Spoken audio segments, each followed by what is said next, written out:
Do you remember the sound of the pantry door opening in 1974? It wasn't just a noise. It was the heartbeat of the house. Inside, it wasn't filled with gourmet brands or organic labels.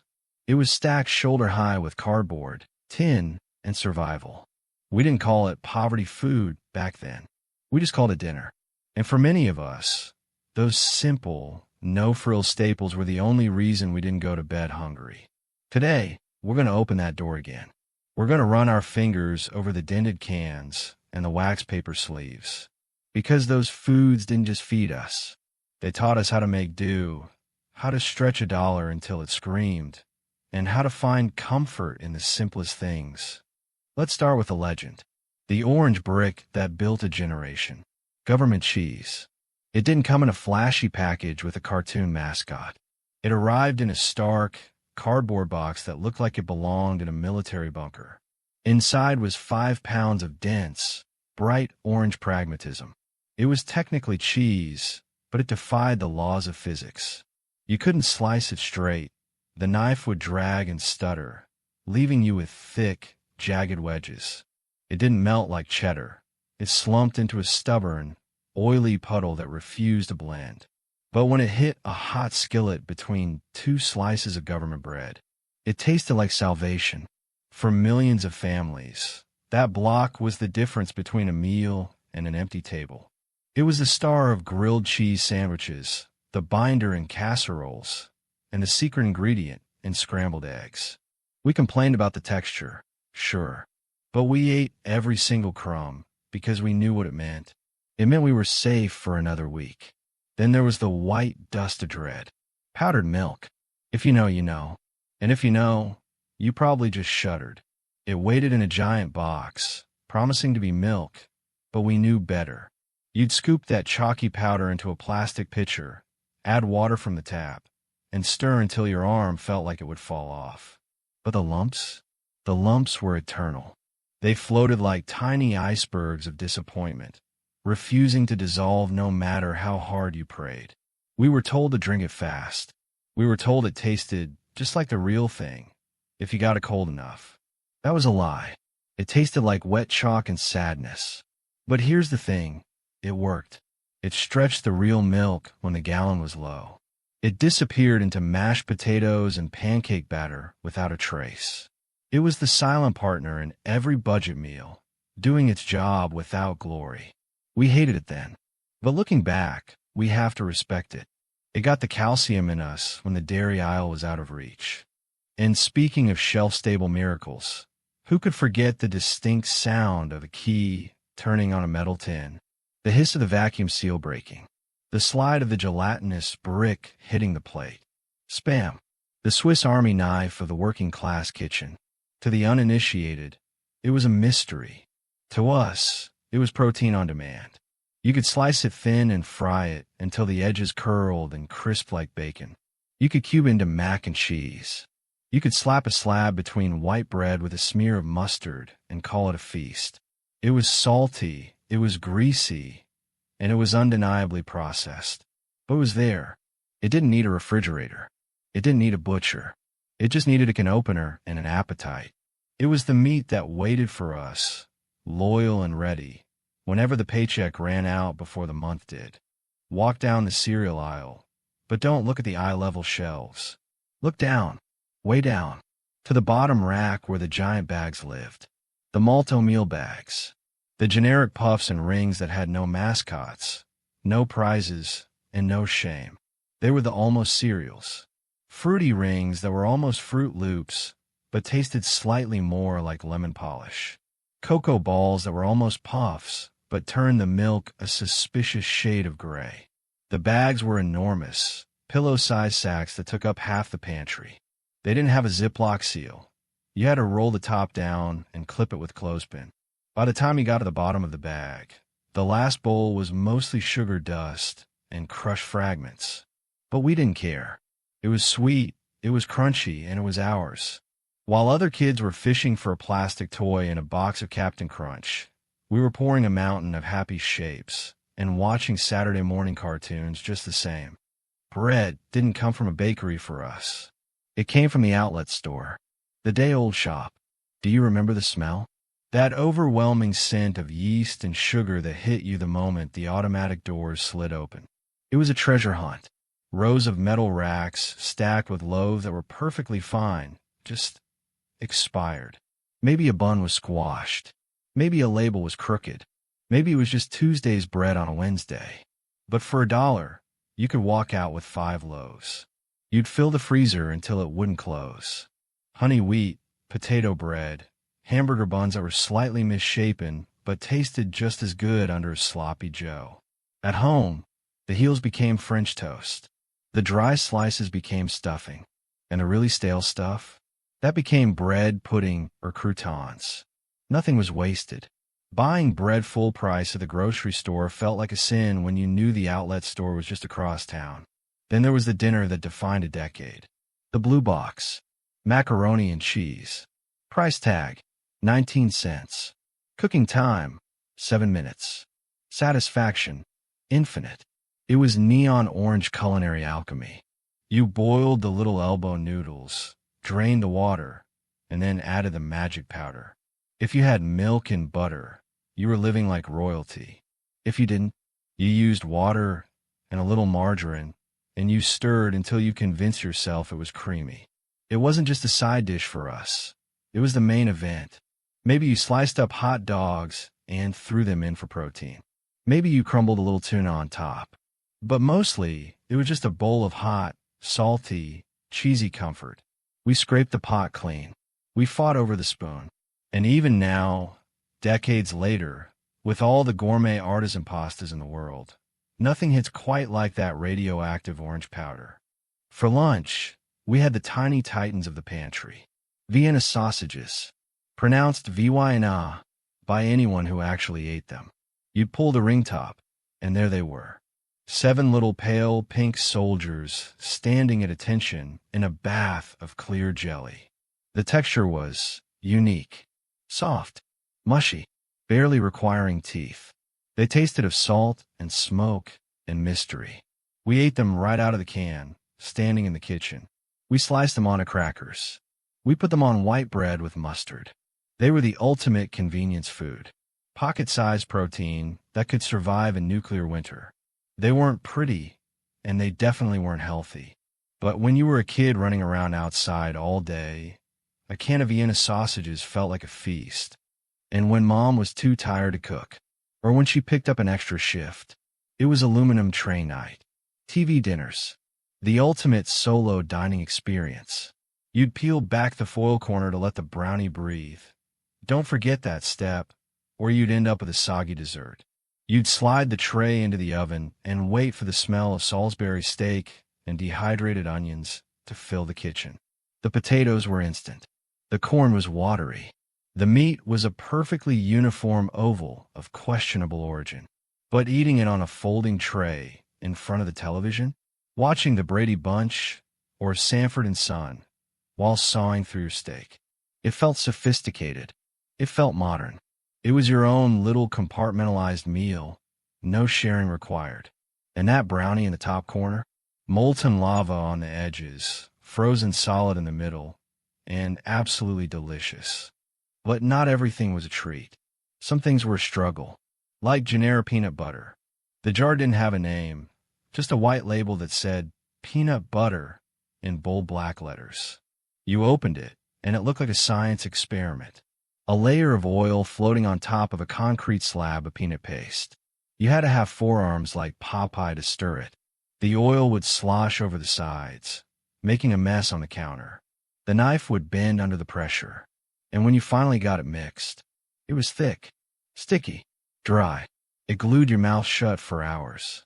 But it was fuel. It went on toast, on crackers, on celery, on spoons. It wasn't creamy Jif, but it kept us going. Thirst had a flavor too, and that flavor was red. Kool-Aid packets cost a nickel, 5 cents for a ticket to paradise. You'd rip open the packet and dump the colored dust into a plastic pitcher. Then came the sugar. Oh, the sugar. 1 cup was the recommendation. We used 2, maybe 3 if Mom wasn't looking. You stirred it with a wooden spoon that was permanently stained red. It didn't taste like cherry or strawberry. It tasted like a sugar rush. We drank it from jelly jars. We froze it into popsicles and ice cube trays with toothpicks sticking out. We walked around with red mustaches all summer long. It was the champagne of childhood. Friday night meant one thing: the blue box from the freezer. Fish sticks, perfectly rectangular planks of orange breadcrumbs, hiding something that was technically seafood.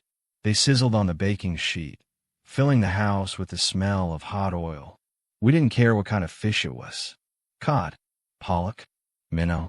It didn't matter, because once you dunked that crunchy stick into a pool of ketchup or tartar sauce, it was delicious.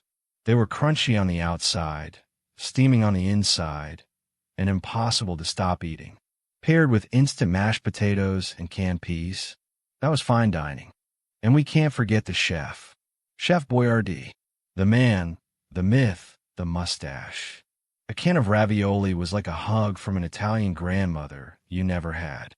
You popped the lid, dumped the contents into a pot, and watched the thick, sweet tomato sauce bubble. The ravioli were soft pillows of dough filled with a tiny smear of meat. The beefaroni was endless tubes of comfort. The spaghetti and meatballs was a messy, slurpy delight. It wasn't authentic Italian cuisine, but it was warm, it was filling, and it cost less than $1. We ate it straight from the pot. We licked the spoon, and we slept with full bellies. The bread that held it all together was white. Pure, unadulterated, store-brand white bread. It was soft as a cloud and just as substantial. If you pressed a slice between your palms, it would compress into a dough ball the size of a marble. It tore if you looked at it wrong. Spreading cold butter on it was a surgical procedure requiring intense focus. But it was the perfect vehicle for a bologna sandwich.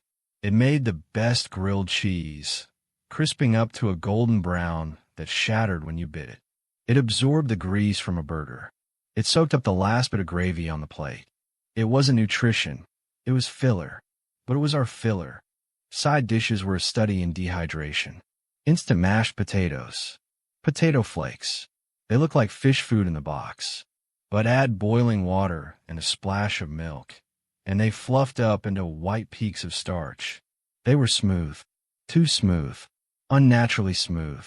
But with a crater of margarine melting in the middle and a dusting of black pepper. They were comfort food speed run. No peeling, no boiling, no mashing. Just boil, stir, eat. They were the backdrop for our Salisbury steaks and our fish sticks, the canvas for our gravy art. And tucked in the back corner of every pantry was the emergency protein. Tuna. But not the water-packed stuff people buy today. This was tuna packed in oil. Vegetable oil. Soybean oil. Mystery oil. You had to drain it carefully, pressing the lid down into the can while the oil ran over your fingers. It smelled strong. It tasted rich. Mixed with mayonnaise and sweet pickle relish, it became the backbone of the school lunch. Tuna salad sandwiches on white bread that got soggy by noon. Tuna noodle casserole with crushed potato chips on top.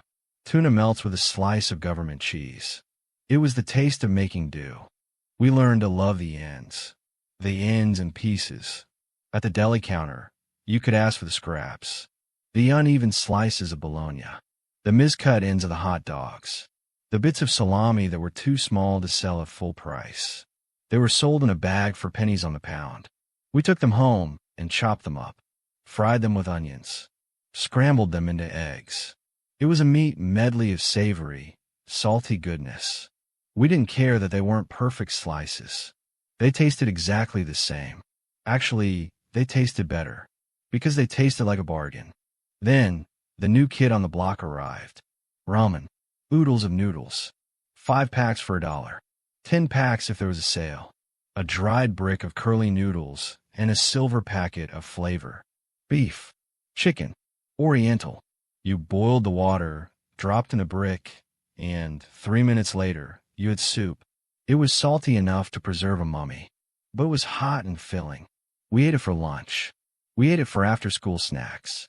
We ate it raw, sprinkling the seasoning on the dry noodles and crunching them like chips. It was the ultimate latchkey kid food. And to stretch everything else, rice. Minute rice. The box that promised perfect rice in 5 minutes and usually delivered mush in 4. But it was a miracle worker. It bulked up the soup. It sat under the stir-fry. It mixed with the beans. With a pat of butter and some salt, it was a meal on its own. It was the blank canvas of poverty. It absorbed whatever flavor we threw at it and asked for more. Dessert came in a can too. Fruit cocktail. A suspension of diced pears, peaches, grapes that had lost their will to live, and the Holy Grail. The cherry. Usually just one. Maybe two if the factory line made a mistake. We fought over that cherry. We tracked it through the syrup like hunters. The syrup was heavy, sweet, and thick. We drank it like nectar. Serve in a small glass bowl, maybe with a dollop of Cool Whip. That was fancy. That was Sunday dinner dessert. And the little blue box that could. Jiffy corn muffin mix. It cost more pennies. Just add egg and milk. And 20 minutes later, the kitchen smelled like heaven. Golden, crumbly, sweet muffins that were best eaten straight from the oven. They were small, but they were mighty. They soaked up the chili. They wiped the plate clean. They were the taste of home. But the true heavyweight champion of the 1970s pantry? The bean. The dry pinto bean. You bought them in 10-pound sacks that felt like sandbags. You sat at the table and sorted them, picking out the little rocks and shriveled bits. You soaked them overnight in a big pot, and then you let them simmer all day long. With a ham hock if you were lucky. With salt pork if you had it. With just onions and pepper if that's all there was. The smell filled the house. Rich, earthy, deep. A bowl of beans and a piece of cornbread wasn't just a meal. It was history. It was survival. It was the food that fed our grandparents during the Depression, and it was feeding us now. We didn't have butter. We had margarine. Tubs of it. Bright yellow, spreadable, oil-based margarine. Country crock. Bluebonnet. Parquet. Butter was a special occasion word. Margarine was the everyday reality. We slathered it on everything. Vegetables. Potatoes. Bread. It was greasy and salty and turned into a clear liquid the second it hit hot food. And when the tub was empty, it didn't go in the trash. It went in the cupboard. It became a Tupperware container for leftovers. It became a water bowl for the dog. It held nails in Dad's workshop. The margarine tub was the original recycling program. Breakfast was often a cylinder of oats. The Quaker man smiling down at us. Not the little instant packets with dinosaur eggs. The big, cardboard tube of rolled oats. Cooked on the stove with water. It was gray. It was gloopy. But sprinkle some brown sugar on it. Pour a little milk, or powdered milk, around the edges. It warmed you from the inside out. It stuck to your ribs, just like Mom said it would. It fueled us for the long walk to the bus stop in the snow. And finally, the can that did it all. Evaporated milk. Pet milk. Carnation. Thick, creamy, slightly caramelized. You punched 2 holes in the top with a church key opener. One to pour, one to vent. It went into the coffee. It went into the pumpkin pie. It made the mashed potatoes rich. It was liquid gold in a tin can. The world outside the pantry. But life wasn't just about the pantry. There were places we went that felt like magic. Do you remember Farrell's? Farrell's ice cream parlor. Walking in, there was an assault on the senses in the best way possible. The player piano clanging out ragtime tunes.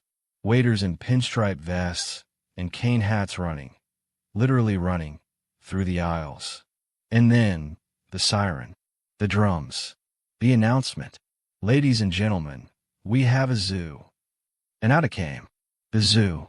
A giant silver bowl filled with 30 scoops of ice cream, syrups, bananas, whipped cream, and plastic animals. 2 waiters carrying it on a stretcher like it was a medical emergency. The whole restaurant clapped. The kids screamed. It was excess. It was joy. It was the absolute peak of childhood dining. For free entertainment, we had the tracks.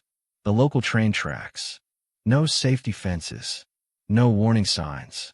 Just us and the steel rails baking in the summer sun. We'd walk along the ties, balancing like tightrope walkers. We'd put pennies on the rail and wait for the train to thunder past. The ground shook. The horn blasted. The wind whipped our hair. And when it was gone, we'd find our penny flattened into a smooth copper pancake, a souvenir from a monster we faced and survived. And the cars we drove? They were tanks. Like the Plymouth. My uncle had a Plymouth Duster. It wasn't flashy. It wasn't fast, but was unkillable. The slant-six engine hummed with a rhythm that sounded like America itself. Vinyl seats that scorched your legs in the summer and froze them in the winter. An AM radio that only picked up 3 stations. It rusted. It rattled. But it always started. Until one day it didn't. And just like the brand itself, it quietly faded away, leaving just a ghost in the garage. We carried our lives in a box. A lunchbox. Metal at first, then vinyl. Bright colors. Superheroes. Cartoons. You walked into the cafeteria holding that handle like it was a briefcase containing state secrets. Inside was a bologna sandwich, a bag of chips, and a thermos. That thermos, if you dropped it, the glass liner shattered with a distinct tinkle, and your soup became a jagged, soupy death trap. And we didn't know it then, but those vinyl boxes, some of them were laced with lead. We were literally carrying toxic waste to lunch. But we survived that, too. On the weekends, Dad drank Olympia beer. It's the water. The gold and white can. It wasn't a craft brew. It didn't have notes of citrus or hops. It tasted like cold, fizzy beer. It was the taste of backyard barbecues and fishing trips. It was the beer of the Pacific Northwest, a regional pride that got swallowed up by the big guys. You don't see it much anymore. But if you close your eyes, you can still hear the snap of the pull tab. And if we went out for a fancy dinner, it was Bennigan's, or maybe TGI Fridays. But Bennigan's had the Monte Cristo, a sandwich that defied God and nutrition. Turkey, ham, cheese, battered, deep-fried, and dusted with powdered sugar. Served with raspberry jam. It was breakfast, lunch, and dessert colliding at high speed. It was heavy, greasy, and absolutely glorious. We ate it under the glow of Tiffany lamps and fake antiques, feeling like we were living the high life. Sometimes the magic was free, like the planetarium, or just the backyard telescope. Dad would point up at a blurry light. "That's Mars," he'd say. We believed him. We looked through the eyepiece and saw a smudge of light. But in our minds, we saw craters. We saw aliens. We saw the future. It cost nothing to look up, but it gave us everything. And the music? You bought it at the record bar, in the mall, flipping through the bins of vinyl. The smell of shrink wrap and cardboard. Looking at the album art. Putting on the big, clunky headphones at the listening station. Buying an album was a commitment. You spent your whole allowance on it. You took it home and listened to every track, reading the liner notes until you memorized them. We didn't just hear music. We owned it. We slept in chemical suits, flame-retardant pajamas. They felt stiff. They smelled a little funny. But Mom slept better knowing we wouldn't burst into flames if we stood too close to the heater. Tris, that was the chemical. Later, they told us it was bad. Toxic. Oops. But at the time, it was just the feeling of bedtime. The scratchy, safe embrace of science. And as we got older, the brands changed. If you were a cool girl in the late 70s or early 80s, you wore Esprit. That colorful, bold, blocky logo. It wasn't just clothes. It was a vibe. It was California cool. It was optimistic. It was expensive. If you had an Esprit tote bag, you had arrived. We dreamed of flying Pan Am, the blue globe, the white uniforms. It was the airline of James Bond and glamorous travelers. It felt like they owned the sky. We didn't know they were already in a tailspin. We didn't know that soon. The name would just be a memory on a travel bag. But for a while, seeing that logo made the world feel small and reachable. And if you lived in the Midwest, you remember Zantigo, before Taco Bell took over the world. The Chilito, the chili cheese burrito. Gooey, spicy, messy perfection. It was fast food, but it felt like our fast food. Then the bell tolled, and Zantigo faded into the background. But the taste, We still chase it. And school supplies? They were dangerous too. Scented markers. Mr. Sketch. Cherry. Licorice. Blueberry. We didn't just color with them. We inhaled them. Hey, smell this. And we'd shove a marker under our friend's nose. We walked around with dots of color on our nostrils, getting high on faux fruit fumes in second grade. It was a simpler time. Finally, there was the creek, the canoe rental, a $20 bill handed to a guy named Gary who looked like he lived in a shack. No waivers, no safety briefing, just bring it back before dark. Pushing off into the cool water, the silence of the river, dragonflies buzzing, Dad trying to steer and going in circles. It wasn't a vacation to Disney World. It was better. It was real. The pantry door closes now. The shelves are different today. We have organic this and gluten-free that. We have expiration dates we actually read. But those simple, cheap, sometimes questionable foods, they did more than build our bones. They build our character. They taught us that you can make a feast out of nothing. That warmth doesn't cost money. And that the best ingredient in any meal isn't on the label. It's the love of the people you share it with. We survived the powdered milk. We survived the lead lunchboxes. And we're still here to tell the story. And man, I could really go for a fried bologna sandwich right now.